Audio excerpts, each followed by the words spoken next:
Greetings. We are anonymous. I feel that I must express my utter contempt about the way you treat human beings. I am talking, of course, about this.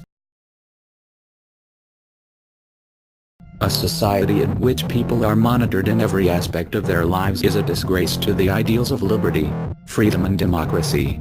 For without the maintenance of one's privacy, the rights of access to information and free speech without facing repercussions, two universal human rights that must be upheld whatever the cost, even if it means the safety of a nation, can never be guaranteed. Posing that these measures are required to safeguard security is fallacious and unacceptable, as any society that would give up their human rights and freedoms to gain security will deserve neither and ultimately lose both.